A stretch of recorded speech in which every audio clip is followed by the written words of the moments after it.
안녕하세요. 여러분의 마음 경험 디자인하는 멘탈 경험 디자이너 조명국입니다. 오늘의 영상도 저번에 이어가지고 저의 이야기를 한번 해볼까 합니다. 제가 어떻게 시골 청년이었다가 서울대까지 가게 됐는지에 대한 이야기를 해드릴게요. 이 영상은 뭐 자랑이나 동기부여 영상이라기보다는 그냥 이렇게도 좋은 대학교에 갈 수 있구나, 뭐 이런 사례로 이해해 주시면 좋을 것 같습니다.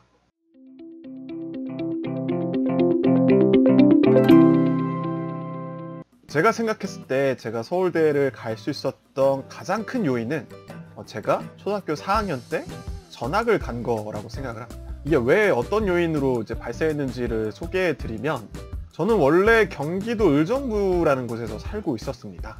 그래서 살다가 이제 시골로 이사를 가게 되는데, 아버지가 하셨던 사업이 잘 안 되는 바람에 이제 시골로 내려가게 됐어요. 물론 거기에 저희 할머니가 이제 많이 연로하셔서 모셔야 된다는 명목도 있긴 했지만, 이제 저희 집안이 좀 어려워지면서 시골로 내려가게 됐습니다. 전혀 모르는 시골에서 삶이 시작이 된 거죠. 초등학교 4학년 때. 지금은 제가 말도 잘하고 뭐 외향적인 부분도 많이 커졌지만, 당시에는 몸도 약하고 공부도 별로 못하고 제대로 적응을 잘 못했어요. 여러모로. 또 갔는데 약간의 따돌림 비슷한 것도 좀 당해보고, 어쨌든 4학년 때 이렇게 가면서 적응을 되게 어려워했습니다. 당연히 그때는 뭐 공부도 운동도 뭐 아무것도 잘하는 게 없었어요. 그냥 몸이 좀 약한 소심한 아이로 컸습니다. 그러다가 이제 중학교를 갔는데, 제가 갔던 곳은 이제 남녀공학의 중학교였습니다. 그래서 그때 다행히 정서적으로 안정적일 수 있는 기회가 있었는데, 왜냐면 저를 초등학교 때 좀 따돌리고 괴롭혔던 친구들이 없었으니까. 그래가지고 이제 중학교 1학년까지 헬렐레 팔렐레 하고 이제 다녔습니다. 근데 중학교 2학년 때 제 인생에서 이제 한 큰 사건이 하나 일어납니다. 근데 별 사건이 아니에요. 뭐냐면 저희 형이 고등학교를 다니고 있었는데, 그 고등학교에서 1등을 한다는 얘기를 들은 거죠. 어떻게? 저는 몰랐어요. 근데 저희 형이 이제 그때 기숙사를 가 있었고, 저는 그냥 중학교 생활을 하고 있어서 그랬는지는 몰라도 형이 공부를 잘하고 있는지를 몰랐어요. 그래서 그 이야기를 듣고 형이 공부를 잘한다고? 그런 생각이 들어서, 제가 옛날부터 무슨 생각이 들었냐면, 무슨 드라마 같은 거 보면은 꼭 형이 공부를 잘하면 동생이 개차반이고, 동생이 공부를 잘하면 형이 개차반인 뭐 그런 드라마들이 좀 많았어요. 그 어린 마음에 저는 뭔가 이렇게 이 드라마처럼 형제가 되게 비교를 당할 것 같다 라는 생각이 들었었나 봐요. 그래가지고 비교 당하기 싫은데? 이런 생각이 들어서 그냥 공부를 좀 해야겠다, 이런 생각이 들었습니다. 제가 무슨 동기부여 관련 글을 못 쓰는 이유가, 어떤 사람은 뭐 부모님을 위해서, 뭐 아니면 가난을 극복하기 위해서 뭐 대단한 계기로 공부를 시작하는데, 저는 그렇게 공부에 대한 동기가 대단하지가 않아요. 물론 저희 집은 가난했고, 그때 가난한 게 영향을 미쳤을 거라 생각을 해요. 저희 형도 그랬을 거고. 그래서 그럼 비교 안 당하고 차라리 내가 공부를 잘하는 게 좋지 않나? 그러니까 진짜 단순한 생각이었는데, 공부를 하는 게 좋아, 안 하는 게 좋아? 그래? 그냥 하는 게 좋겠다, 이런 단순한 생각에서 공부를 시작했습니다. 제가 당시에 이제 학원을 보내달라고 어머니한테 이제 부탁을 했어요. 근데 어머니가 아마도 부담이 좀 크셨을 거라고 생각해요. 저희 집안에 뭐 따로 학원을 보낼 만큼 여유롭지가 않았기 때문에. 근데 어머니 입장에서도 이 집안에서 우리가 발전하려면 공부밖에 없겠다 생각을 하셨는지, 저를 이제 평범한 학원으로 보내주셨습니다. 저의 공부 인생은 중학교 2학년 때부터 시작했다고 할 수 있어요. 그래서 이제 중학교 1학년 때까지 띵가띵가 놀다가 중학교 2학년 때 공부를 좀 학원에서 하다 보니까 성적이 좀 오르더라고요. 공부가 되는구나, 이런 생각하면서 중학교 졸업할 때 제가 3등인가 5등인가 잘 기억이 안 나요. 요즘. 그렇게 이제 중학교를 졸업하게 됐습니다. 그래서 이제 고등학교를 이제 남고 여고가 있었는데, 전 당연히 이제 남고를 갈 수밖에 없었고, 당시엔 선택지가 한 두세 개 정도 있었어요. 그러니까 중학교 때 공부를 좀 잘하고 집안이 좀 좋은 친구들은 외부 지방의 고등학교로 갈 수가 있었어요. 가자면. 그게 이제 지역에 있는 공립고등학교, 아니면 지방에 있는 좀 알려진 고등학교. 어쨌든 저는 지역에 있는 고등학교를 갔습니다. 당시에 제가 5등인가로 입학을 했어요. 저희 형은 그때 같은 고등학교에 3학년이었고 저는 1학년이었죠. 그래서 이때 또 한 번에 제가 서울대를 갈 수 있는 계기가 하나 또 생겼는데, 그게 뭐냐면 기숙사 입사였어요. 기숙사 입사가 왜 이제 서울대랑 연결이 되냐면, 제가 저를 봤을 때 저는 통제되어 있는 상황에서 퍼포먼스가 좀 잘 나오는 유형이었더라고요. 그러니까 누구는 이렇게 가둬놓으면 자유롭지 못해서 힘들다고 하는데, 저 같은 경우는 차라리 상황적인 요인을 통제하면 공부를 하게 되더라고요.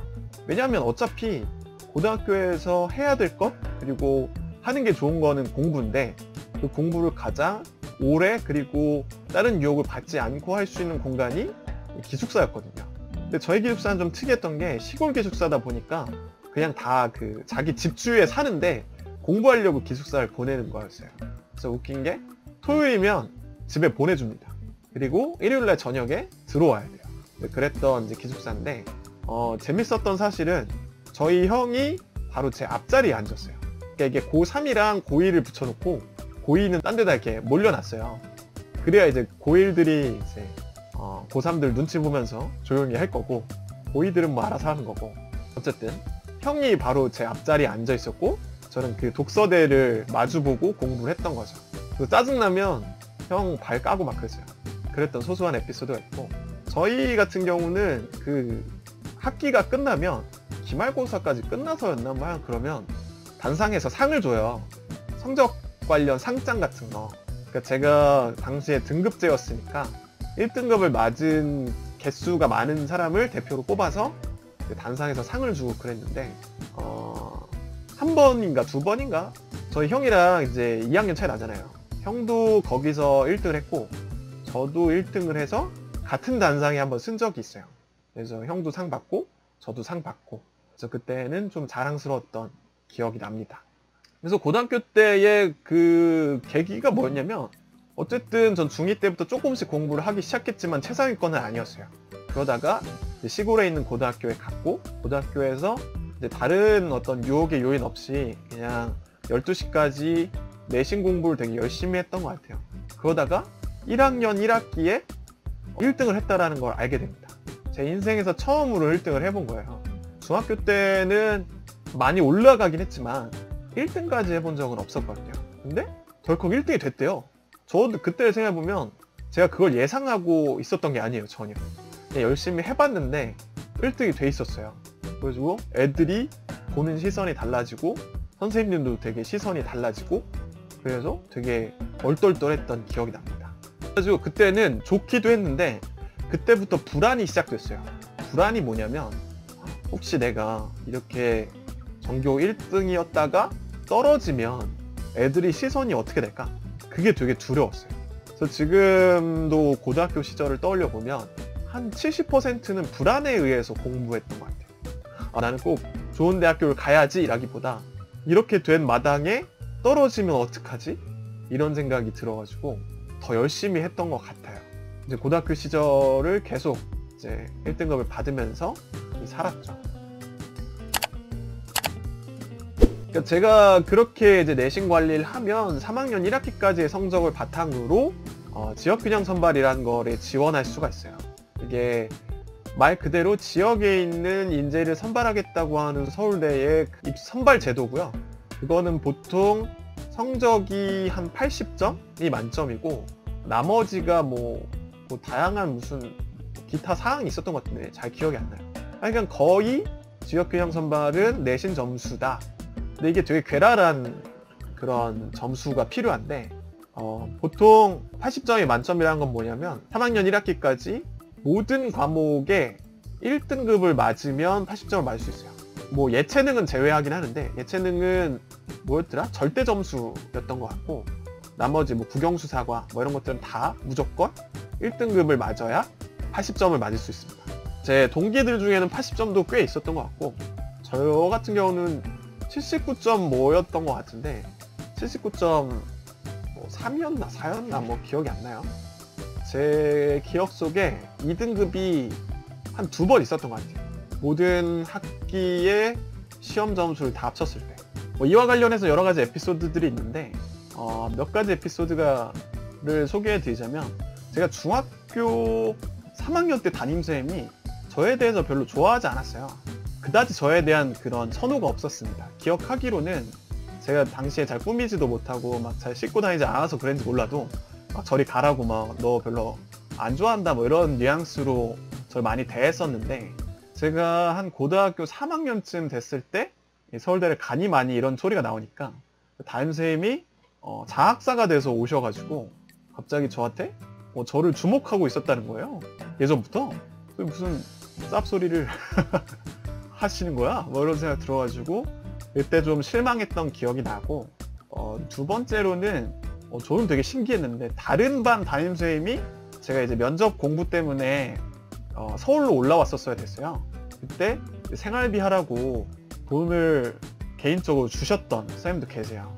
그래가지고 제가 이제 힘들게 사는 거 아니까 이제 도와주신 것 같은데, 이 자리에 빌어서 감사하다는 말씀 드리고 싶고, 이건 진짜 개인적으로 주신 거예요.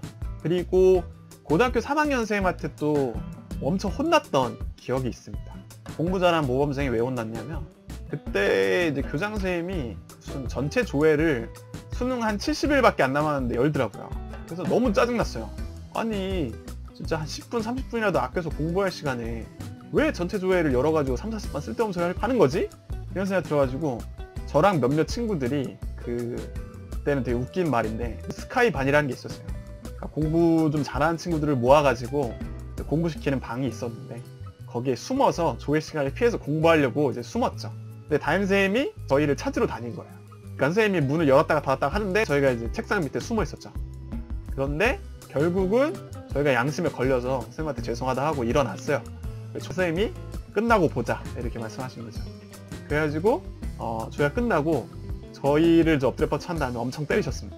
그때 뭔가 이제 공부와 지금까지의 불안과 두려움이 막 다 튀어나와가지고 엄청 서럽게 울었어요. 그래가지고 선생님도 당황하고 이제 제가 교무실 앞에서 이제 맞았는데 선생님들도 막 나와서 보고 막 그랬던 기억이 나는 거예요. 네. 그래서 애들도 막 지나가면서 보고 그래가지고 근데 선생님이 지금 생각해보면 저를 때리시길 잘했죠. 왜냐면은 공부 좀 한다고 어줍잖게 특권의식을 갖고 너네만 빠지면 되냐 이런 걸 전달해주고 싶으셨던 것 같아요. 지금 생각해보면 그런 걸 차별적으로 대우하면 저한테도 안 좋고 애들한테도 안 좋으니까. 그래가지고 그렇게 저를 엄청 혼내셨던 기억이 납니다. 그래서 나중에도 되게 감사하다는 생각 들었어요. 그래가지고 이제 3학년 1학기 마치고 이제 지역교양 선발 제도 같은 경우는 최저 등급을 맞춰야 돼요. 그러니까 수능의 최저 등급이 2개 이상의 2등급이 나오면 이제 통과가 되는 거예요. 근데 아쉽게도 그걸 이제 달성 못하는 분들도 꽤 계셨어요. 저는 다행히 그 기준은 충분히 넘었었던 것 같고, 수능 끝나고 이제 조건은 다 갖춰졌냐? 그게 아니에요. 또 면접을 봐야 됩니다. 그래서 그 면접 교육을 받고 당시에 서울대학교에서 면접을 봤죠. 그때 이제 교수님 2분인가가 계셨는데 제가 사회과학 계열에 지원을 했었으니까 당시에 이제 정세균 교수님이라고 아마 사회학과인가 정치학과 교수님 계시고 뭐 또 다른 교수님 계셨는데, 교수님 방에서 면접을 보는데 교수님 방 앞에 그 문 앞에 그 책상이 하나 있어요. 책상에 앉아요.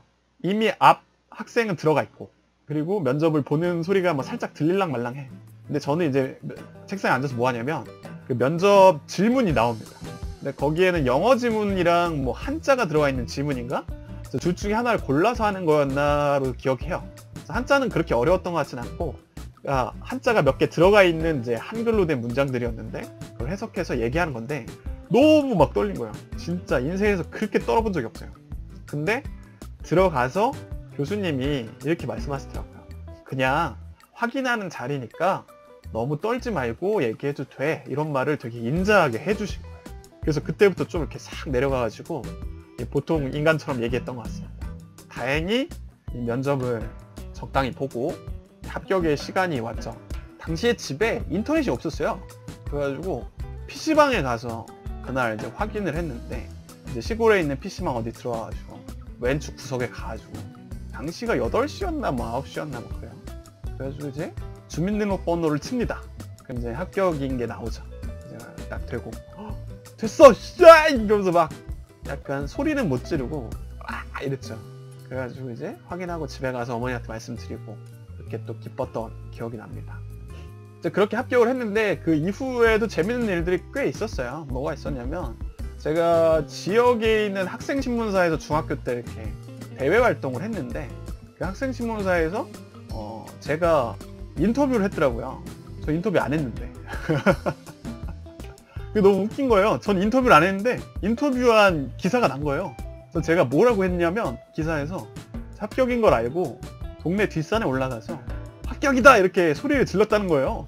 저는 그런 말 안 했는데 그래가지고 뭐 제가 아는 사장님이니까 뭐라고 하진 않았지만 이렇게 오보가 있다는 거. 그리고 이제 지역의 신문사에도 기사가 났어요. 저는 이제 서울대학교 사회과학계열에 합격을 했는데 이 기자가 대충 알았는지 서울대학교 과학대학교에 합격했다는 거예요. 갑자기 3년 문과 인생을 이과로 만들어버린 거죠. 그래서 그것도 너무 웃겼던 것 같고 어쨌든 그렇게 됐던 거.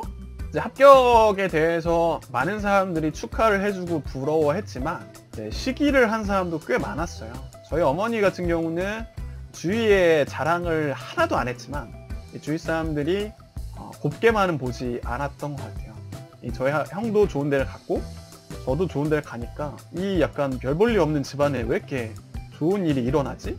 이러면서 약간 시기와 질투? 뭐 이런 것들이 있었던 것 같아요. 지금도 간간히 그런 식으로 약간 공격을 받는다고 하더라고요. 그래서 좀 죄송한 마음도 있죠. 뭐 본의 아니게. 그렇게 시기와 질투 뭐 이런 것들까지 받으면서 이제 입학을 하게 됐습니다. 얘기가 많이 길어졌는데 그냥 이렇게도 서울대를 가더라. 서울대 들어가서도 정말 수많은 에피소드가 있는데 제가 열등감을 겪었던 이야기, 뭐 극복한 이야기, 적성을 찾았던 이야기 여러 가지 있는데 일단 오늘은 여기까지 저의 이야기를 해볼까 합니다. 네, 오늘의 영상은 여기까지고요. 오늘의 영상이 마음에 드셨다면 좋아요, 구독, 그리고 알람 설정까지 해주세요. 그럼 안녕!